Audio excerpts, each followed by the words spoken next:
Hello friends, आप सबका स्वागत है मेरे चैनल अमूल्य प्रोग्रेस में।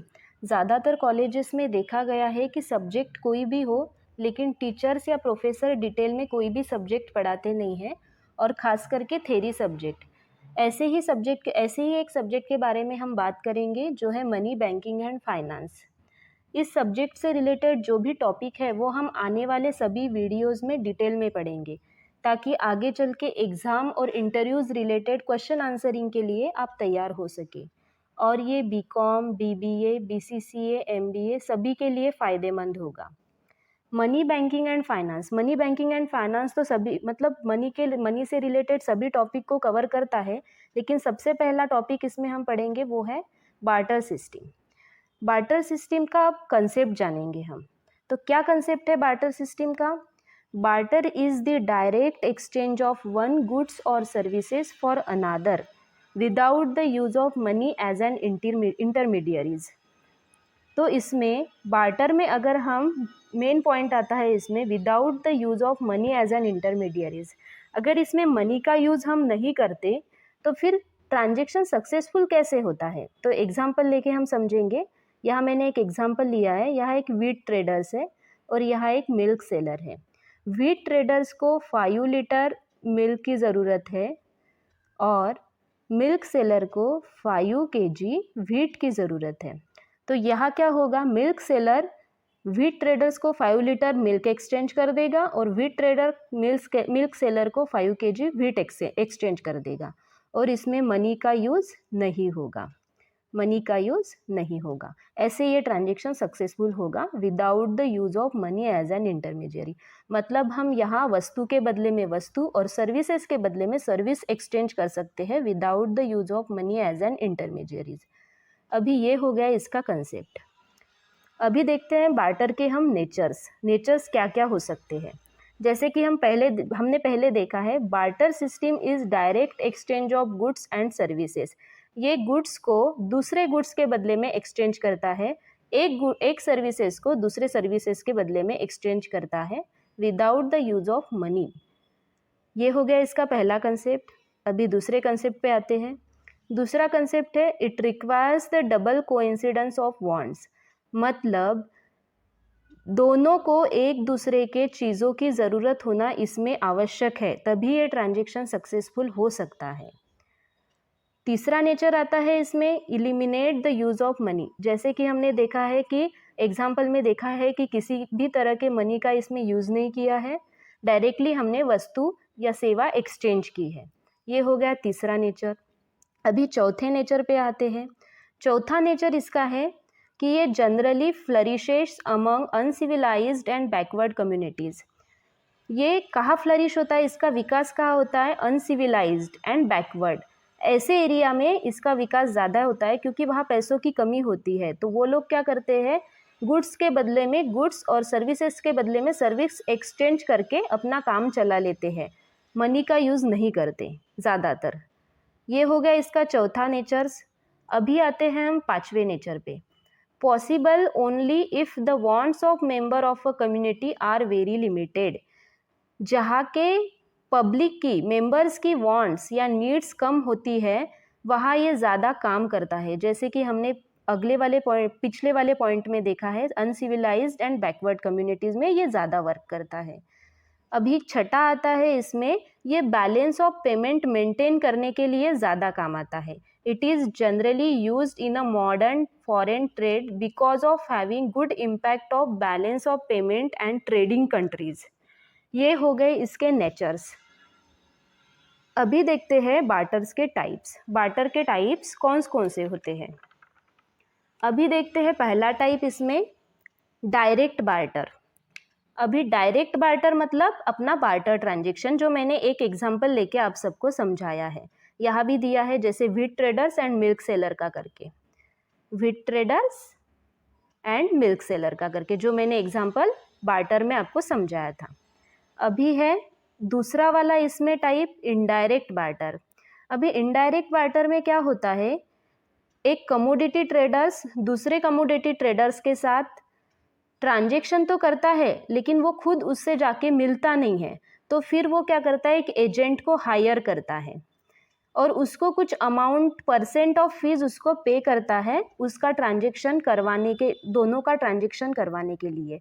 अभी क्या करेगा, ये पहला वाला कमोडिटी ट्रेडर्स भी एजेंट के पास जाएगा, फिर ये ढूंढेगा कि इसके गुड्स की ज़रूरत किसको है, फिर ये दूसरे वाले कमोडिटी के पास जाएगा, इसको ज़रूरत है, तो फिर ये क्या करेगा, दोनों का ट्रांजेक्शन सक्सेसफुल करके देगा। और ये दोनों भी क्या करेंगे, इसको कुछ परसेंट ऑफ फीस इसको पे करेंगे। ये हो गया इनडायरेक्ट बार्टर, जो हम दोनों मिलके खुद नहीं करते, किसी तीसरे थर्ड पार्टी के थ्रू करते हैं, इसको कहा जाता है इनडायरेक्ट बार्टर। अभी तीसरा टाइप आता है इसमें, business to business barter. Business to business barter में क्या होता है कि एक पर्टिकुलर कंपनी अपने प्रोडक्ट दे देती है टीवी, रेडियो स्टेशन, न्यूज़पेपर वालों को प्रमोट करने के लिए, अपने पर्टिकुलर प्रोडक्ट दे देती है। मैंने यहाँ कंपनी ए ली है, एक कंपनी है ए जो अपने पर्टिकुलर प्रोडक्ट जो होंगे वो टीवी, रेडियो स्टेशन या न्यूज़पेपर को दे देगी प्रमोट करने के लिए, और उनसे क्या करेगी, receive the set of amount, कुछ सेट ऑफ अमाउंट रिसीव करेगी। अगर वो नहीं करेगी तो certain number of prints add, मतलब जो एडवर्टाइजमेंट के जो कुछ भी रहेंगे प्रिंट्स, वो उनसे ले लेगी, मतलब इसमें वो डबल ट्रांजेक्शन करेगी। तो ये है बिजनेस टू बिजनेस बार्टर। अभी इसमें चौथा टाइप आता है ब्लेंड्स। ब्लेंड्स में क्या होता है, यहाँ मैंने एक एग्जांपल लिया है कारपेट क्लीनर का। एक कारपेट क्लीनर कंपनी है, वो किसी न्यूज़पेपर में, न्यूज़पेपर ऑफिस में जाती है अपनी एडवर्टाइजिंग बाइंग करने के लिए, मतलब वो न्यूज़पेपर में अपनी ऐड देना चाहती है किसी लोकल न्यूज़पेपर में। तो वो क्या करेंगी, वहाँ जाके अपनी एडवर्टाइज बाइंग करेंगे कि भाई हमें एडवर्टाइज देना है आपके पेपर में। उसके बदले में उसे क्या देगी, उसके बदले में वो क्या करेगी, न्यूज़पेपर ऑफिस वालों का वो ऑफिस क्लीन करके देगी, और उसके साथ साथ कुछ अमाउंट ऑफ कैश भी उनको पे करेगी। ये हो गया ब्लेंड्स। मतलब ब्लेंड्स में होगा क्या कि the trade blended barter and cash together for a successful outcome. ये हो गया fourth type of barter, that was a blends. अभी पांचवा इसमें आता है मल्टीलैटरल और ट्रायंगुलर ट्रेड। अभी देखिए इसमें मैंने 3 कंपनीज ली हैं, कंपनी ए, कंपनी बी, कंपनी सी। ये क्या करती हैं, ट्रेडिंग विथ ईच अदर, वो तीनों एक साथ ट्रेड करती है एक दूसरे के साथ।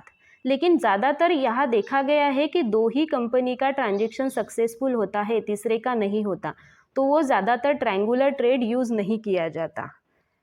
ये हो गया मल्टीलैटरल और ट्रायंगुलर ट्रेड। ये है इसका 5वां टाइप बार्टर का। अभी देखते हैं छठा टाइप। छठा टाइप आता है मीडिया बार्टर। मीडिया बार्टर, तो मीडिया बार्टर क्या है, एक कंपनी है, company A wants to promote themselves through media. वो क्या करती है, अपने आप को किसी मीडिया के थ्रू प्रमोट करती है। जैसे हो गया TV, newspaper, radio station, websites, इन चारों के थ्रू अपने आप को प्रमोट करती है, और मीडिया को कुछ सम अमाउंट ऑफ फीस उनको पे करती है ये ट्रांजेक्शन करने के लिए। तो इसे कहा जाता है मीडिया बार्टर। ये हो गया बार्टर का छठा टाइप। अब टाइप हमने देख लिए। अभी बार्टर के इम्पोर्टेंस क्या क्या हो सकते हैं ये हम देखेंगे। बार्टर के इम्पोर्टेंस क्या हो सकते हैं देखते हैं। इसका पहला इम्पोर्टेंस ये होता है इंक्रीज सेल्स। बार्टर क्या करता है, हज़ारों लोकल, नेशनल, इंटरनेशनल बिजनेसेस को मार्केट ओपन करके देता है, and they all are the potential customer. वो सभी पोटेंशियल कस्टमर होते हैं जिनको नीड होती है मार्केट की, जहाँ अपना माल, जहाँ अपना गुड्स और सर्विसेज उनको बेचने पड़ते हैं। तो वो क्या करती है, सभी पोटेंशियल कस्टमर का सेल्स इंक्रीज करके देता है। ये है बार्टर का पहला इम्पोर्टेंस। अभी दूसरा इम्पोर्टेंस क्या है, improves cash flow. Cash flow को इम्प्रूव करती है। मतलब बार्टर क्या करता है, बार्टर सिस्टम क्या करता है, सबसे पहला उसका प्राइमरी एडवांटेजेस क्या होता है कि वो बिजनेसमैन को सेविंग के लिए ज़्यादातर उत्साहित करती है। मतलब इम्पोर्टेंट या मेन चीज़ों के लिए ही पैसे खर्च करने की वो परवानगी देता है, और बाकी के अन्य खर्चों के लिए पैसे जतन करने की सलाह वो देता है। तो क्या करता है, इम्प्रूव कैश फ्लो, कि भाई पैसे खर्च करने के बदले आप वस्तु को वस्तु के साथ एक्सचेंज करना प्रीफर करो। इसकी वजह से क्या होता है, बिजनेसमैन का कैश फ्लो बढ़ता है। अभी देखते हैं इसका तीसरा इम्पोर्टेंस। तीसरे इम्पोर्टेंस में क्या आता है, एनहांस प्रोडक्टिविटी। एनहांस प्रोडक्टिविटी में क्या होता है, बार्टर प्रोडक्टिविटी को बढ़ावा देता है और इन्वेंटरी, इक्विपमेंट और एम्प्लॉयज़ को प्रॉपर यूज़ होने के लिए मदद करता है, जिससे क्या होता है, एडिशनल रेवेन्यू जनरेट होता है वो बाकी के new equipment, raw material and services purchase करने के लिए हेल्प करता है और इसका बिजनेस में ज़्यादा से ज़्यादा सपोर्ट होता है, मतलब एनहांस प्रोडक्टिविटी। अभी ये हो गया इसका तीसरा इम्पोर्टेंस। अभी चौथे इम्पोर्टेंस पे आते हैं, रिड्यूस सीजनेबिलिटी। सीजनेबिलिटी रिड्यूस करता है। कुछ सीजनेबल प्रोडक्ट होते हैं, लेकिन बार्टर क्या करता है, बिजनेसमैन को उसके गुड्स एंड सर्विसेज क्रेडिट पे देने के लिए मदद करता है। क्रेडिट में मतलब सीजन नहीं हो लेकिन वो क्रेडिट पे बेच सकता है और वो एक अच्छी सुविधा है बिजनेसमैन के लिए, जिससे वो अपनी इकोनॉमिकल कंडीशंस अच्छी कर सकता है सीजन ना होने के बाद भी। तो वो क्या करता है, रिड्यूस सीजनेबिलिटी, सीजनेबिलिटी रिड्यूस करता है। ये हो गया इसका चौथा इम्पोर्टेंस। अभी आते हैं पांचवे इम्पोर्टेंस पे, वो है facilitate new cash. Facilitate new cash मतलब न्यू कैश जनरेट करता है, फैसिलिटेट करता है। मतलब अगर किसी बिजनेसमैन ने बार्टर एक्सचेंज में अच्छी सर्विस क्लाइंट को प्रोवाइड की तो वो फ्यूचर में कुछ अमाउंट ऑफ कैश उनसे ले सकता है, अच्छे कस्टमर्स कलेक्ट कर सकता है और प्रॉफिट भी कलेक्ट कर सकता है, प्रॉफिट भी हासिल करेगा वो। तो ये फ्यूचर के लिए उसको बेनिफिट होगा, तो इसीलिए इसको कहा जाता है फैसिलिटेट्स न्यू कैश सेल्स। ये हो गया इसका पांचवा इम्पोर्टेंस। अभी आते हैं छठे इम्पोर्टेंस पे। अभी छठे इम्पोर्टेंस में क्या है, expand distribution channel. Barter transaction क्या करता है, डिस्ट्रीब्यूशन चैनल्स को एक्सपांड करता है। जैसे कि हमने पहले इसमें देखा है कि वो सेल्स को इंक्रीज करता है, मतलब local, national and international businesses को वो मार्केट ओपन करके देता है और वो सभी पोटेंशियल कस्टमर होते हैं। तो उनकी वजह से क्या होता है, डिस्ट्रीब्यूशन चैनल भी एक्सपांड्स होता जाता है। तो ये हो गया इसका एक और इम्पोर्टेंस। अभी आते हैं सबसे लास्ट और सबसे मेन, वो है बिल्ड्स कस्टमर लॉयल्टी। तो क्या रिड्यूस सीजनेबिलिटी में हमने देखा था कि कुछ प्रोडक्ट्स ऐसे होते हैं जो सीजनेबल नहीं होते, लेकिन फिर भी बिजनेसमैन क्रेडिट पे, उधारी पे वो गुड्स और सर्विसेज सेल्स करते हैं और अच्छे कस्टमर्स कलेक्ट करते हैं और उसके बदले में उनको फ्यूचर में अच्छा प्रॉफिट भी मिलता है। तो ये क्या हो गया, बिल्ड्स कस्टमर लॉयल्टी, मतलब वो एक कस्टमर बिल्ड करता है, लॉयल कस्टमर बिल्ड करता है। तो ये हो गया इसका last and main point, main importance of barter system. अभी हमने इसके इम्पोर्टेंस तो देख लिए सभी, ये आपको समझ में भी आए होंगे। अभी इसके लिमिटेशंस क्या हो सकते हैं, तो बार्टर के लिमिटेशंस हम पढ़ेंगे।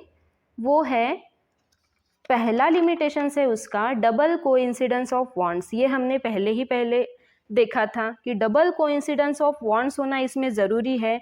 मतलब अगर एक दूसरे को दोनों को भी एक दूसरे की चीज़ की अगर ज़रूरत नहीं होगी तो ये ट्रांजैक्शन सक्सेसफुल नहीं होगा। ये हो गया इसका पहला लिमिटेशंस। अभी इसमें सेकेंड लिमिटेशंस आता है, absence of common measure of value. इसकी वैल्यू हम मेज़र नहीं कर सकते। इसमें वांट्स का कोइंसिडेंस आ भी जाएगा लेकिन वैल्यू निकालने में प्रॉब्लम आ जाता है। जैसे कि एक एग्जांपल लेते हैं कि कितनी शूज़ पेयर के लिए कितने व्हीट को एक्सचेंज करेंगे, ये प्रॉब्लम आ जाता है। अगर कोई शूज़ पेयर हमें एक्सचेंज करने हैं व्हीट के साथ तो कितने करेंगे, इसकी वैल्यू निकालना थोड़ा कठिन जाता है, प्रॉब्लम जाता है इसमें। इसीलिए इसका एक लिमिटेशन, दूसरा लिमिटेशन हो गया absence of common measure of value. अभी तीसरा लिमिटेशन आता है इसका लैक ऑफ डिविजिबिलिटी, मतलब डिवाइडेशन करने में प्रॉब्लम जाता है। सभी वस्तुओं को हम डिवाइड और सब डिवाइड नहीं कर सकते। एक्सचेंज का अगर कोई माध्यम ना हो तो डिवीजन में प्रॉब्लम आ ही जाता है। खास करके बड़ी वस्तुओं को हम छोटी वस्तुओं के साथ एक्सचेंज करने जाते हैं तो लैक ऑफ डिविजिबिलिटी भी इसका एक लिमिटेशंस है। ये हो गया इसका तीसरा लिमिटेशंस। अभी आते हैं चौथे लिमिटेशंस पे। Difficulty of deferred payment. Difficulty of deferred payment में क्या है, बिजनेसमैन जो क्रेडिट पे अपने गुड्स और सर्विसेज बेचता है तो उसका फ्यूचर में पेमेंट आने में थोड़ा प्रॉब्लम हो जाता है। जैसे कि कुछ ट्रांजेक्शन एग्रीमेंट बेसिस होते हैं जिसका मनी पेमेंट बाद में आता है, लेकिन इसमें ज़्यादातर पेमेंट डेफर्ड होने की मतलब स्थगित होने की संभावना ज़्यादा है। इसीलिए इसका चौथा लिमिटेशन है डिफ़िकल्टी ऑफ डेफर्ड पेमेंट। अभी आता है इसमें प्रॉब्लम ऑफ ट्रांसपोर्टेशन। ट्रांसपोर्टेशन का भी प्रॉब्लम्स आता है। कुछ बड़ी वैल्यूज़ में या कुछ बड़ी चीज़ों को अगर ले जाना हो तो ट्रांसपोर्टेशन का भी प्रॉब्लम इसमें आ जाता है कहीं दूर जगह। तो ये हो गया इसका पांचवा प्रॉब्लम ऑफ ट्रांसपोर्टेशन। ये भी इसका एक लिमिटेशन है। अभी नेक्स्ट लिमिटेशन है इसका lack of transfer of value. Lack of transfer of value में क्या होता है, ट्रांसफ़र की वैल्यू क्या होती है, हाई होती है। जैसे कि रियल एस्टेट ट्रांसफ़र करना पॉसिबल नहीं है और उसकी वैल्यू ट्रांसफ़र वैल्यू भी ज़्यादा होती है। उसकी वजह से इसमें lack of transfer of value भी एक लिमिटेशंस आ जाता है। उसके बाद आता है इसका limits the scope of market. जैसे किसी एक व्यक्ति के लिए गेहूं की बोरियां और पशुओं को दूर के मार्केट प्लेस में अन्य वस्तुओं के बदले ले जाना इम्पॉसिबल है, तो इसको कहा जाता है limit the scope of market. इसका मार्केट का जो स्कोप है उसमें भी लिमिट आ जाती है। सबसे लास्ट है इसका लिमिट द स्पेशलाइजेशन। अभी लिमिट द स्पेशलाइजेशन में क्या होगा, मार्केट लिमिटेड होने के कारण स्पेशलाइजेशन को भी ग्रोथ नहीं मिलती है, जिसके कारण एम्प्लॉयज़ पेमेंट सैलरीज और वेजेस मार्केट रिलेटेड ही तय करने पड़ते हैं। तो स्पेशलाइजेशन में भी लिमिट आ गई। मतलब किसी एम्प्लॉयज़ को या लेबर्स को अच्छा पेमेंट चाहिए, अच्छे वेजेस चाहिए, तो वैसा स्कोप भी मार्केट को होना चाहिए। तो ये है इसका लास्ट लिमिटेशंस, वो है लिमिट द स्पेशलाइजेशन। ये हो गया बार्टर सिस्टम के बारे में हमने सभी जानकारी दे दी, उसके इम्पोर्टेंस लिमिटेशन सभी पढ़ लिए। अगर आपको मेरा वीडियो अच्छा लगा हो तो लाइक कीजिए और शेयर कीजिए। Thank you friends.